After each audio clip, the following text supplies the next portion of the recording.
Hey guys, welcome back to another HD commentary alongside Husky here. We're actually going to be looking at game number 4 between TLO, Jinro, as well as Artosis and QXE. It is going to be the 4th set between this entire show match series. And in the last game, it looks like QXE and Artosis were able to take one game away from the Little One and Jinro. And so the series is now 2-1. The map is Decina, which is another team battle map. Once again, I do want to advise you guys to check out the link down below. It is Tagalicious. That is our sponsor. Make sure to check them out and support them for showing this show match series and providing the money for the players to play against each other. Yep, huge thanks to our sponsor. I mean, how awesome is 2v2 between two high-tier players that a lot of people know and love? And so, yeah, it looks like TeamEurope spawning down at the bottom, and I'm actually disconnecting from this replay. Just was checking in on the sponsor, make sure everything was going okay. So I'm still here, don't worry about it. But either way, TeamAmerica is still down a game. They definitely have to claw their way back 2 wins in a row to take the series, and TeamEurope just has to win that one game. And so after last game, it was basically just an early rush from TeamAmerica. It ended up working out, and we'll see if they are aggressive again in this one, because if it works once, maybe it'll work twice. Yeah, that early rush early on in the first game, or excuse me, in the game before, it allowed them to control the Little One. It allowed them to crush the Little One and keep him contained, made the Little One force his economy to continually rebuild over and over and over again, and in the end the Little One was just like, screw this, man, I'm just gonna go mothership and try to win the game. Unfortunately, that didn't work out too well, as you guys saw in the previous game. Now it looks like QXE is throwing out some pretty forward gateways here. Double gateway. We might be seeing some rush tactic here from both players. Artosis throwing down one base here, getting an extractor, so we might see some kind of Baneling bust again from QXE and Artosis. And I like how QXE is doing this because he can actually secure off this choke point and get his natural expansion afterwards as well. Double gateways does mean early rush here, just like in the last game, and Artosis, I can assume, is going to spend his first 100 gas on that Zergling speed. I would not be surprised to see that his queen just now on the way, and they are going to try to be aggressive here. It does look like this time TLO has 2 gateways, almost completely walling off his ramp there, so he should be fine. And Jinro, he just got apparently a Marine out, and I'm not sure where that Marine's going. Just going to go help out his ally, I guess. Maybe try and shoot down an Overlord. And the first Zealot is out, so it looks like the pressure is going to start right about now. Pressure is beginning. QXE bringing in 1 Zealot in the front with 1 Zealot tailing behind. Also got some 4 Zerglings spawning out for Artosis as the Swarm is looking to help out Ire to break down this front door. The question is QXE and Artosis going to be able to do this? Do we have a Baneling's Nest on the way? Yes, we do. Question of the day has been answered. And so TeamAmerica here trying to bust the front door of TeamEurope. Is TLO going to be able to hold, though, is the question. He does have a Cybernetics core on the way, as well as 1 Zealot positioned very smartly between those 2 gateways. Gonna definitely make it hard for the Zerg and the Protoss to bust through, but I think with some Baneling help, we might be able to see possibly TeamAmerica breaching the front door here of these 2 gateways. Alright, the Marine over here at this entrance probably going to run out of ammo while those Zealots try and protect him, because he is the only ranged unit up there right now. And the Banelings, what he's going to have to do is use the Banelings on the Zealot there, because they aren't going to be that effective on those gateways. And look at the positioning of the Little One. That Zealot can engage 1 guy at a time. It's basically just a wall in there. The 5 Banelings once again are done. We'll see if they can break in here or not. Baneling's going to have to go in front with the Zerglings and Zealots falling behind. Here they go, crushing that Zealot at the front door. These 2 Zealots taking serious damage, and now the Zealots and Lings and even 1 Baneling remaining inside of the Little One's base, and the Little One can't be too happy about this.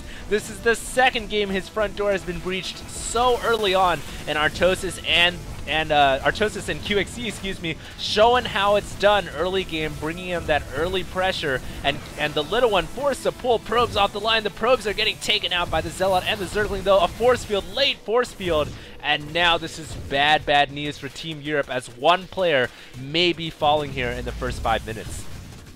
I do want to mention that the wall-in of the Little One was actually really good. It was almost like a tower defense map where you have to run your units through this little maze, and oh, not tower defense, I guess that's, you know, anyways, where you had to run through it. It was a very good wall-in, but not enough. And those Hellions that his ally was trying to use actually got taken out quite easily, and now it looks like he's going to be losing almost all of his pylons, which means no more units for the Little One. This poor guy is forced to run all of his probes out across the map. He is trying to escape whatever probes he can so he can stay in this game towards the late game. Now, I like how Jinro has transitioned into Banshees just like the previous game where his teammate actually nearly got eliminated. He went for Banshees. Oh, what is the little one going for doing here? Losing all of his probes, it looks like, and his main base could very well go down. The little one might get eliminated, but the Banshee moving across the map towards the front, and Jinro is gonna try to do some kind of damage with this Banshee. Notice actually that the little one is controlling the Banshee, or he was at least for a second there. So one nice thing you can do now is if one player gets eliminated, well, Jinro can focus on the macro and the little one can focus on the micro. There are a couple of Stalkers here that are going to push this back there, and I would not be surprised to see the little one control the units from here on out. Only 3 kills this time. The cloaking is done, but unfortunately he used that cloak at a time he doesn't even know where the probes are, and so there should be no trouble, although it doesn't look like Artosis has a lair, so this Banshee can go unchecked as long as it is cloaked, but I mean, facts are facts. The little one's basically out of the game. It's 2-on-1 right now. Well, it is 2-on-1, but at the same time, it kind of helps because the little one can control the forces. Actually, right now, Jinro is controlling this Banshee. You guys can tell by that yellow outline. Taking out the Queen right there, and Jinro now hovering above the drone line. It's almost uncloaked right now. There it goes, getting uncloaked, but not before doing serious damage, taking 6 kills along the way. And it looks like the little one still was able somehow to retain 1 probe. It is inside of Jinro's base right now. Constructed a pylon, not actually necessary, but there is 1 probe. And look at that, there are 2 Banshees over Artosis' base, and it looks like the little one now controlling the Banshees, so he's going to be doing the micro from here on out.